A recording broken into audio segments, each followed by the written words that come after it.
Welcome. This is Dr. James Weldon, Yogadhi, speaking to you from Heavenly Mountain in Boone, North Carolina.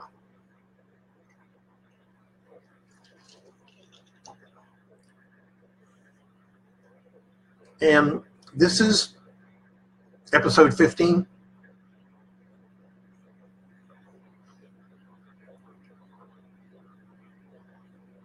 On my second book, The Rise of the First World Teacher, sharing my autobiography, and it's just that.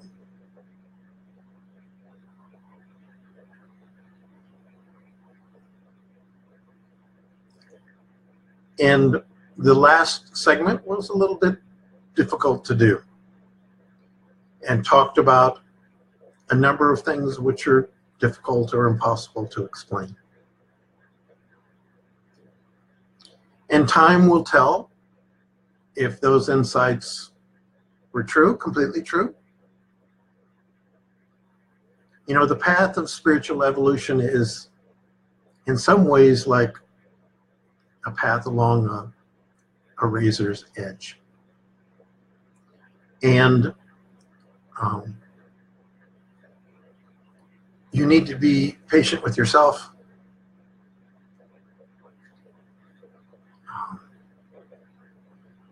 And importantly, be patient with your progress. Because the little acorn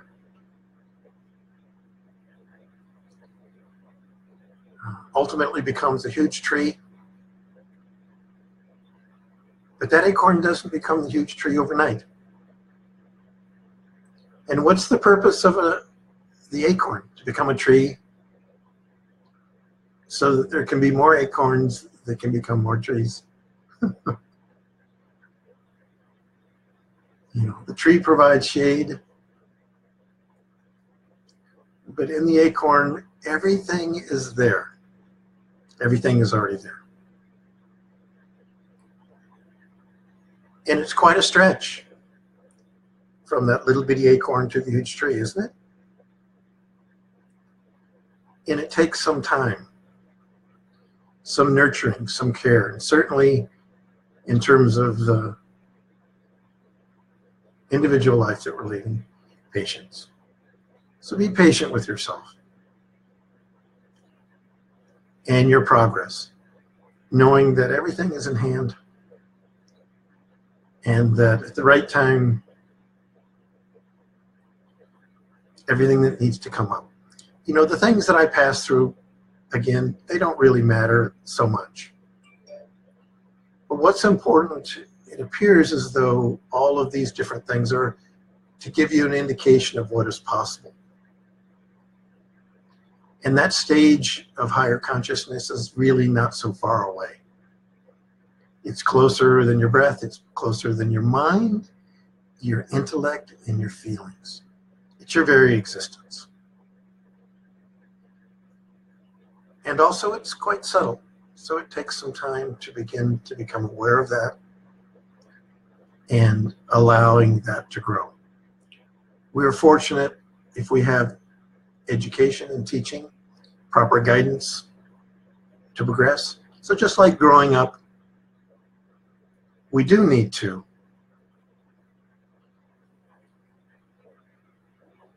have parents, have teachers that help us in school. So in this most deep aspect of life, it's good to have a proper guide.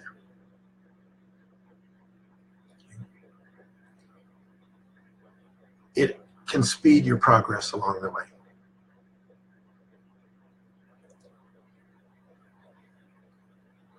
So this organization, the Art of Living Foundation, is really a great organization. And there are many other wonderful organizations out around the world that are dedicated to raising consciousness. So this work is dedicated to supporting all of those traditions, really, throughout the world, and providing an understanding that these are meant to be a bridge in our journey our psychic journey into higher consciousness.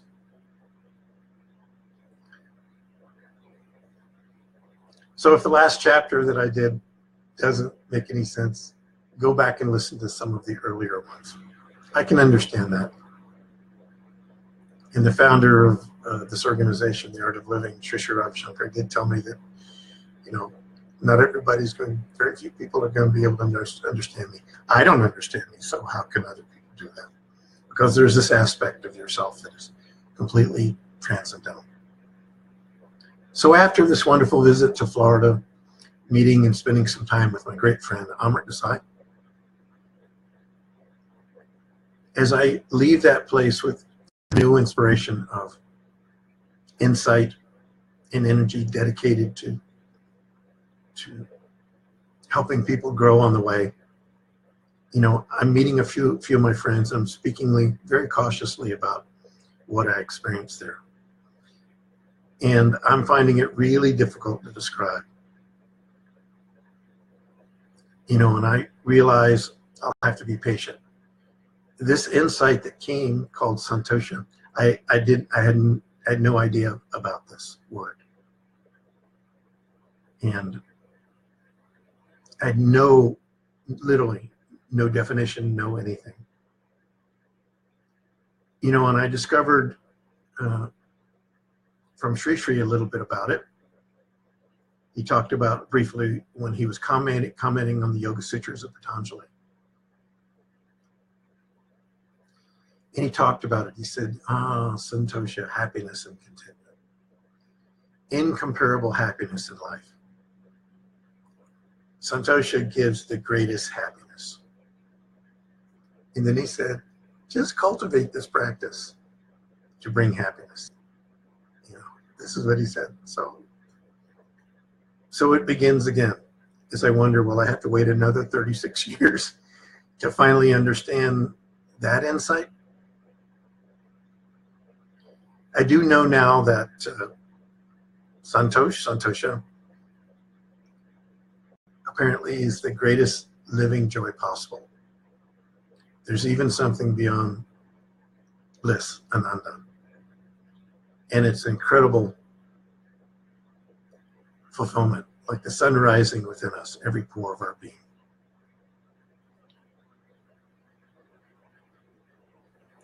So we're beginning the next chapter here, and it's talked about the journey back.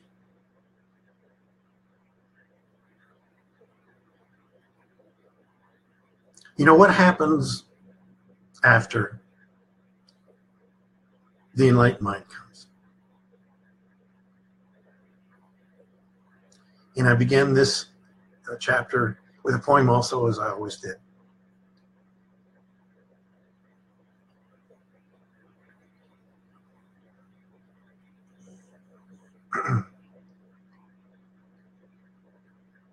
And it goes this way.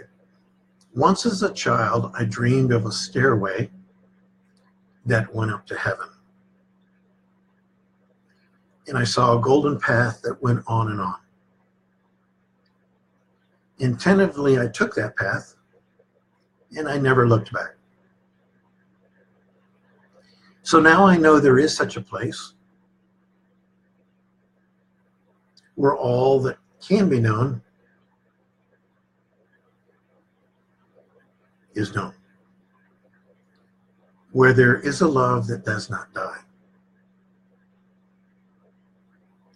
where the immortality that each of us prays for is really real. And don't despair. It's all a play. Come on. You'll soon be home. And there you will know that we are one.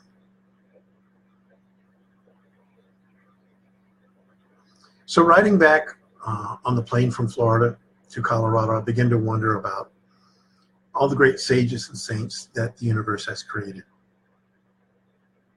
It's a mystery. Where do they all go? The universe is a huge place. And our world really in this is just a tiny speck, like a mote of dust in that vast cosmic vastness beyond. And in the vastness of time and space, the possibilities are endless. And so must be the continuing adventure of the enlightened mind. And I remember a story I read about a great sage who lived in the 8th century in India. And he was the Rishi of Rishis. He was known as Adi Shankaracharya. Adi means the first. Shankara, in my mind, is the blower of the conch.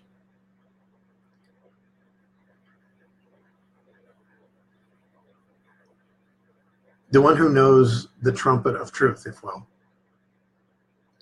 Acharya is the spiritual teacher of truth, of that truth. And he was one of the first great spiritual teachers after Buddha,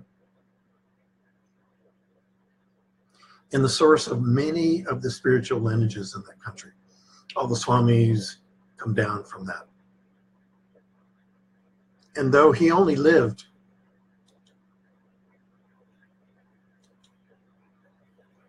a few years,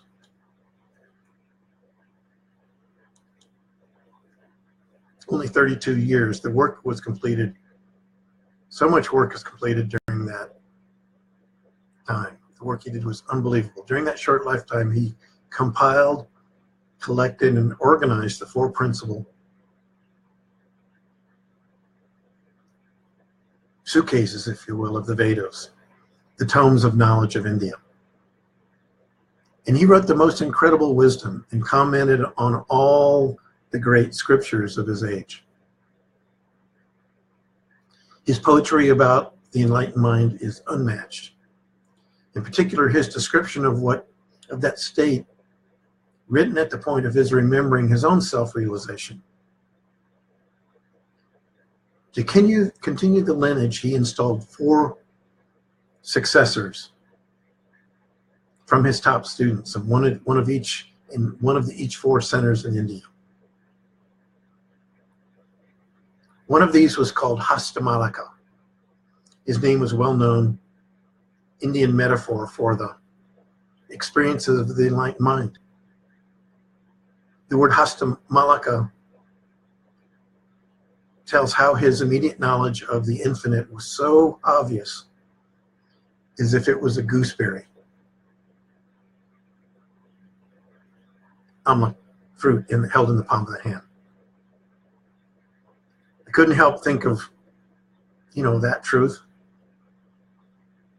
And not in comparison, but I wondered about what happened to me after I prayed to the tradition of the masters to be released from apparently a final obstacle holding me back. There were more. There were still more. So opening my eyes, I found an acorn mysteriously appearing at my feet, and I grasped that acorn in my hand in the truth of fulfillment, santosha. And the enlightened mind apparently opened.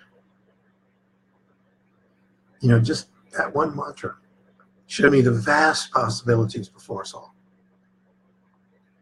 Would you believe it if I said that there are such beings such as Adi Shankara and others? Teachers from all lineages, the East and the West, are again in the world right now. One such great teacher, both known in the East and the West, and in the recent past, was Maharishi Mahesh Yogi. This sage had just passed away and entered into Mahasamadhi on January 8, 2008. About the same time that this last segment, which is so unbelievable, occurred.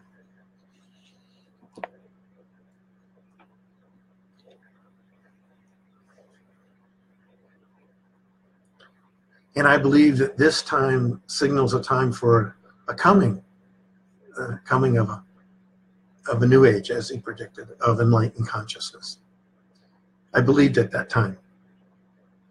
And time would tell if that was true. You know, Marsh always talked about the fact that the highest knowledge exists in all of us like the DNA within our body. Each of us holds within the depths of our being all of this knowledge, just as each cell in our body contains all the information of our body. And once that enlightened mind, which again I believe is the next natural state of evolution for human life, that wisdom will automatically unfold. And then the enlightened mind will spontaneously begin to hear, cognize, and realize. And for each one of us, live a unique expression of that realization.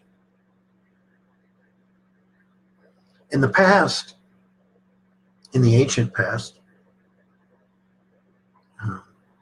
maybe more than 5,000 years ago, these revelations took the form of mantras that were first experienced in deepest meditation.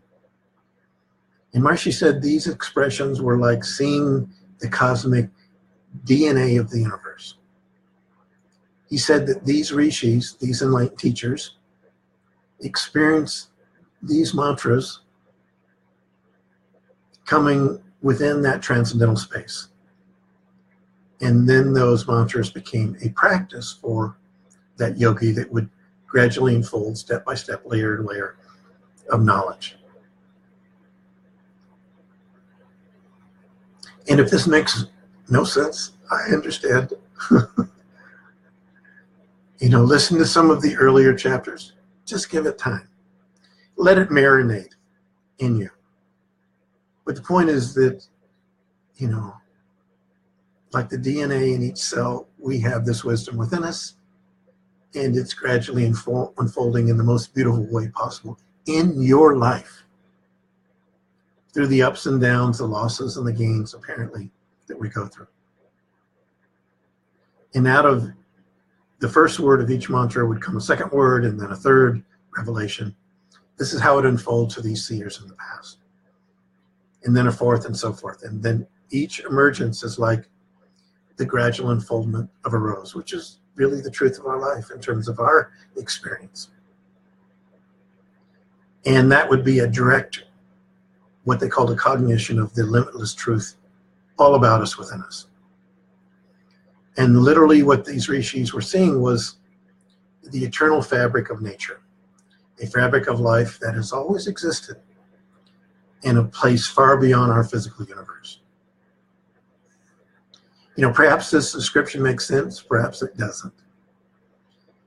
Again, if it doesn't make sense, don't worry. You know, I've lived my life being overwhelmed by a series of revelations. But now such insight has come, a little peep. I have to share this experience and speak about it. For I believe many emerging enlightened minds are coming and are here. Why not you? So with this beginning insight, it appears as if through this kind of knowing is now also happening in the West.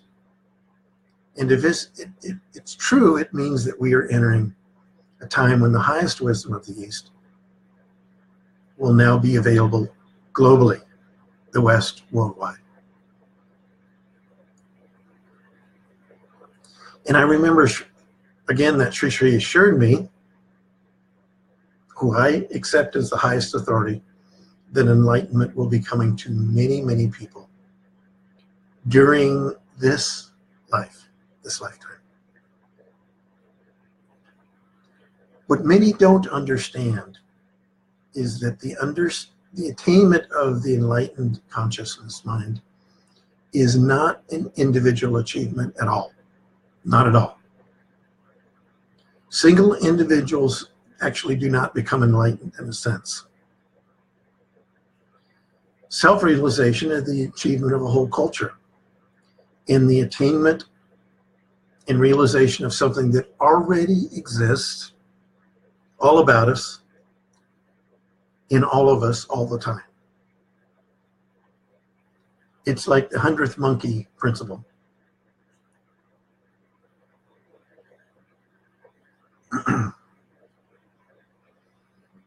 Do you know what I'm talking about?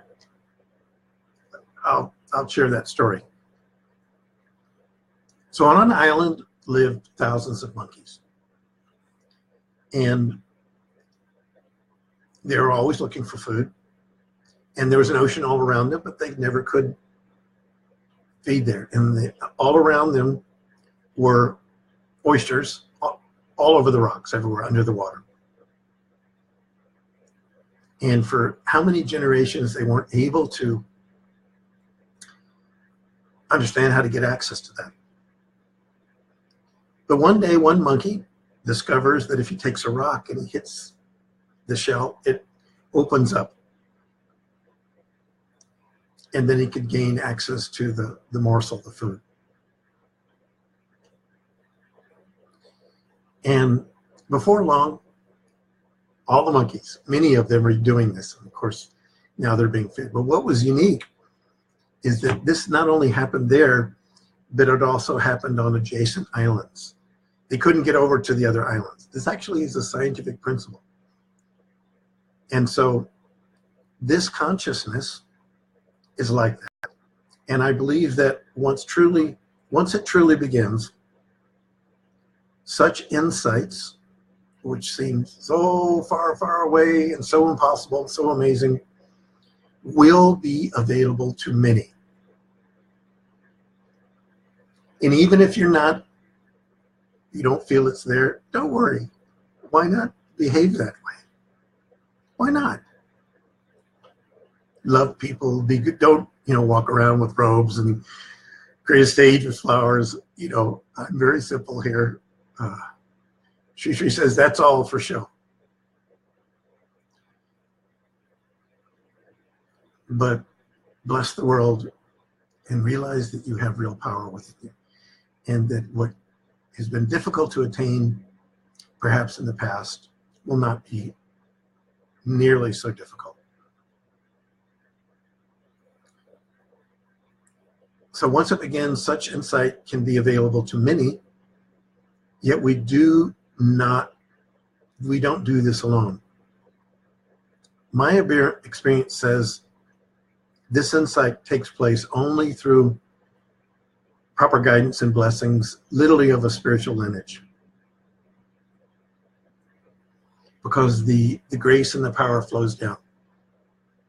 Literally, these beings, if they've lived that awareness, they're, in a sense, not there. They become hollow and empty, a transparent space through which, in its own unique way, deeper understanding can come. It comes through a lineage, plus the essence of many people now around the world and seeking the truth. Let me ask a simple question to illustrate this point. Why have all the enlightened masters that we know of come from the East? And actually yesterday on a public talk, Sri Ravi Shankar, somebody asked the same question, by the way. I wrote this many years back. Why have such teachers such as Sri Muktananda, Maharishi, Vivekananda, Yogananda, so many great insights, knowers of the reality? It's not because that group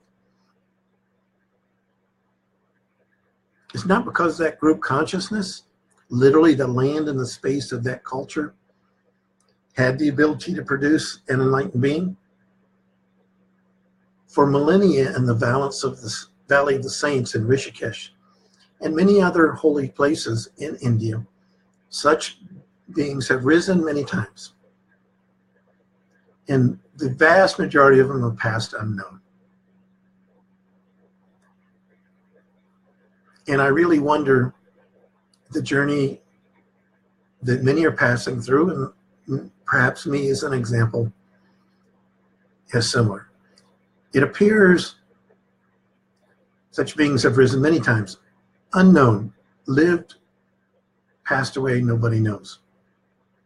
And it appears that in the West, the blossoming of such a being has not happened, at least in my mind, at all, or at the very best, it's been very extremely rare.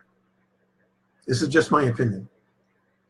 Even great beings you may have heard of before, such as Edgar Cayce, who have shown exceptional intuitive abilities.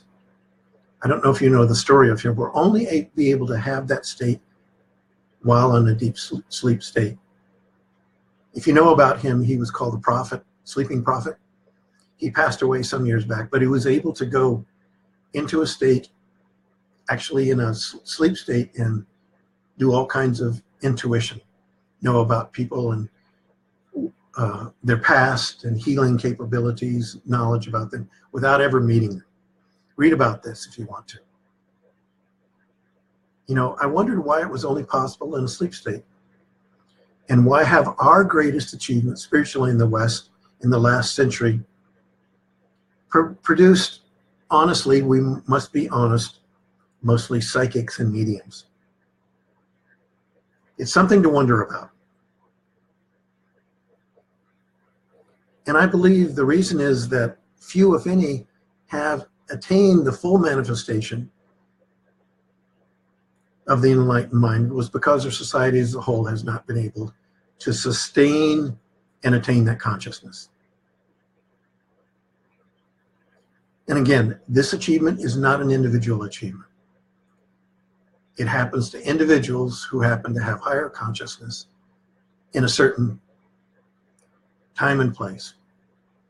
And I repeat my firm conviction. I believe that enlightenment is not an individual achievement. The enlightened mind is a manifestation of the awakening of the group consciousness in an entire society.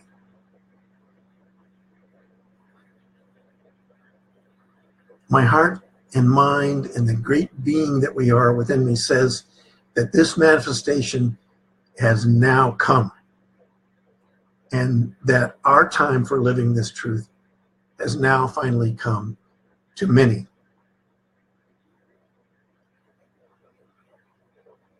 I can only think back to all the thousands of my really very dear friends meditating day after day for hours and hours on end for decades back in the Golden Domes in Fairfield, Iowa. And it's my opinion that many groups such as these in the West and really all around the group have been clearing our group consciousness, and that their hard work has now made living the full potential of the enlightened mind now possible for many. And I can only wonder about my knowing of, time will tell, and it's actually in the first book of a yogi coming. His name was Muktananda, being born in the West. The stories, and I didn't say that, but actually he was born in the West.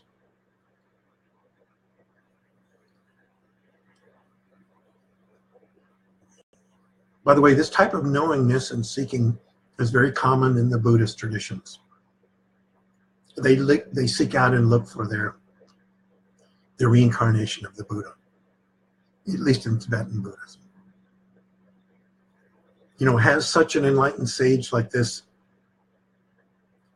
come before, and their details of their birth been known before their work had ever begun?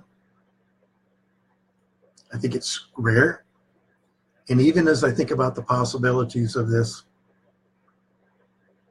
you know, honestly, every particle of my being thrills at the prospect.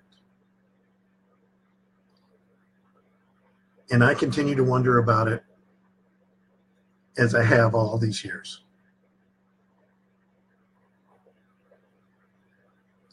It's an understatement to say that what happened in the last segment that I described in Florida over those few days completely changed my life. It's totally an understatement. A final obstacle apparently had been overcome with the unfolding insight of that into the nature of sound and mantra in the living existence of fulfillment, santosha, on the deepest level of my being, it certainly revolutionized and shook me to the core of my existence. And after spending that wonderful few days, 2 days with Amrit Desai and friends down there, there was really nothing to say to anybody. I certainly didn't understand what happened there myself. I had no idea, and it's continuing to unfold even to today. And how could I explain it to my new friends there or anybody else? All that I knew is that a huge weight, a huge block of karma had been erased. Not only in my life, but possibly for the possibility of higher consciousness for many, and the limitations of many. See, this state is not an individual achievement. We do the work, we deepen our own consciousness within ourselves, group consciousness rises, and it just so happens it's like the sun coming up, that those that happen to be sitting maybe on a mountainside somewhere will see the sun come up first.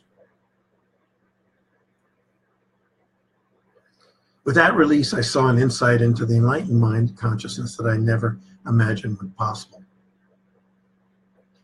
And as I arrived back in Colorado after this event, I didn't even know what that insight, that little peak that came after this obstacle was dropped.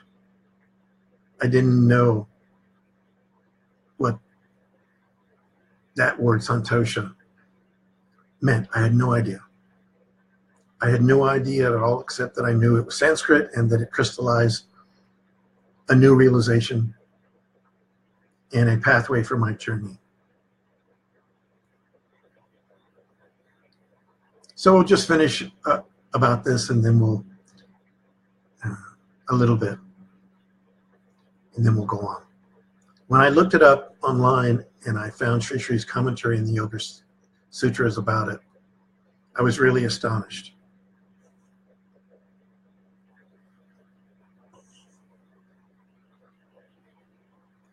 And I saw that it was something called a siddhi, a perfection for contentment and a technology for opening the door, possibly to the greatest peace and happiness that could be lived.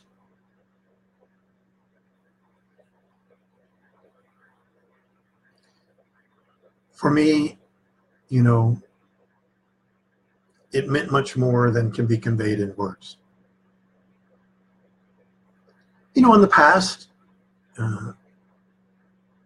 many of my friends and I received from the Maharishi Mahesh Yogi certain techniques for developing these abilities. And now in the art of living, that is happening also. Santosh.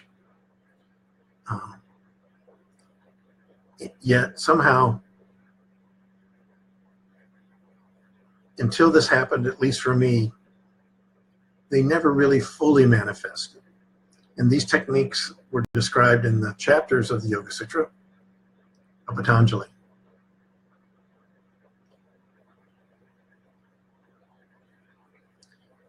You know, in 1977, I was traveling around and we were talking about this. And we're even talking about the possibility of levitation in Florida. And people were hopping about. They were actually doing something. This really happened. They would go up, but they came down. But no one I certainly knew of had developed levitation as I saw, fully. So we were practicing many, I would call lesser abilities, but for some reason or another, they didn't appear in a very full and complete way either. I'm talking about my own experience, and I always wondered why this was the case.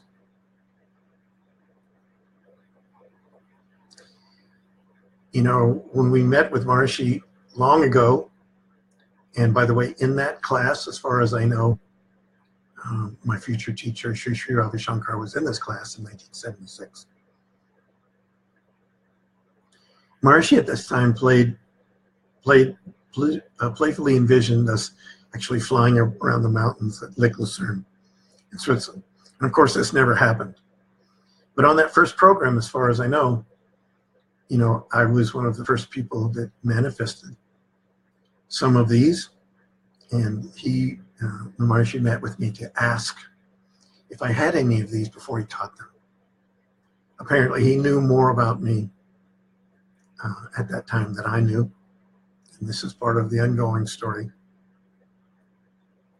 Just prior to that experience, he met with me individually to talk about it. And I met with him many times in group, but this was really the only time that we met one-on-one and discussed this. And his question was whether or not I was having an experience of these abilities. And so time will tell. So a 12-year period had passed, and gradually over the next 6 months, that insight, that practice that I'd learned about this great happiness, Santosha, came up, gradually grew, and became more powerful. It became a practice. It wasn't as if I was practicing this. It was completely spontaneous.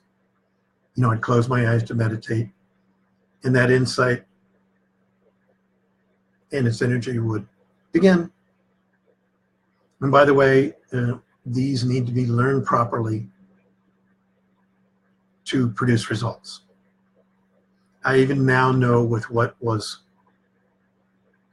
is being taught now in the art of living, there were some very, very important things that we, let's say, we're not ready for. I guess that's the best way to say it. Because the energy behind this is essentially what makes it happen. Anybody can take a mantra out of a book, but one is given through the wisdom and the knowledge of the tradition that has a hidden energy that makes it run and work. And so the techniques actually do you don't do them. And the truth is, the impulses of this insight that apparently came to me, this little peek into the Rishi consciousness, and the seed letters of the Sanskrit language they all have a life of their own. And these gifts, if you have a chance to be initiated and to receive this, they're very powerful. And each vibration has a quality and a nature and a certain characteristics and a certain realm of knowledge which they unfold. And literally within each vibration of this, actually a whole universe of wisdom is hidden. It's very difficult to explain this. But this is the experience. And I was fascinated, absolutely transfixed by the insight. And in the same way, some of the things that had happened before continued. I'd mentioned the spontaneous yoga. It gradually is beginning to unfold here. And more mudras. There are different aspects of the knowledge.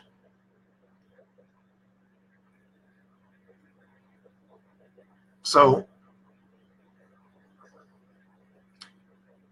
we are beakers of wisdom, if you will.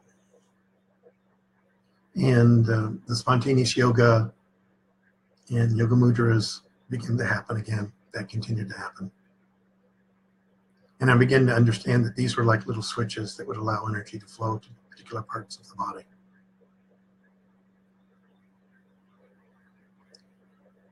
And so there's deeper aspects of the knowledge. And the currents of energy continued to become stronger and stronger in the body. in my experience, it could come anytime, day or night. Again, the yoga was now not a practice in terms of sitting down. It could happen anytime. So let's end this segment now. Episode 15, sharing a little bit about my journey and some of the deeper aspects of teaching. There's so many great things coming up that I'll be sharing. And in the next episode, I'll be sharing about my return to India and many more stories about being around this great enlightened being, Sri Sri Ravi Shankar. The Silver Jubilee anniversary celebration in 2006.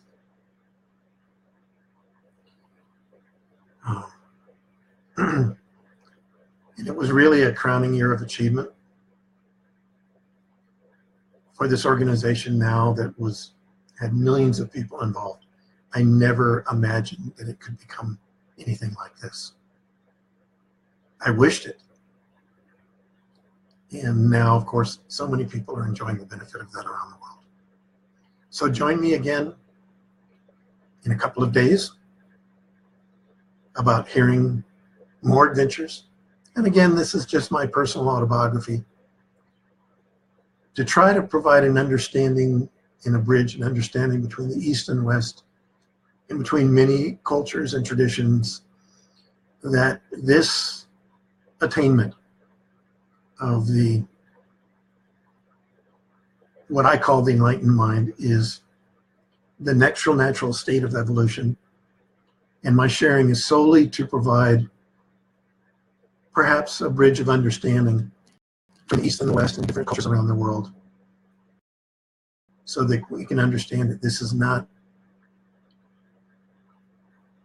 is a world knowledge of consciousness that belongs to the world. And to talk more about this incredible time in the world that we're in right now, where I believe large numbers of actually enlightened beings are now on the planet, and huge numbers of individuals have come for the purpose of living that now. I'll share more about that now, later, in future chapters of my personal story of the rise of the first world teacher. Thank you so much. And blessings to you, blessings to your family, blessings to this whole world.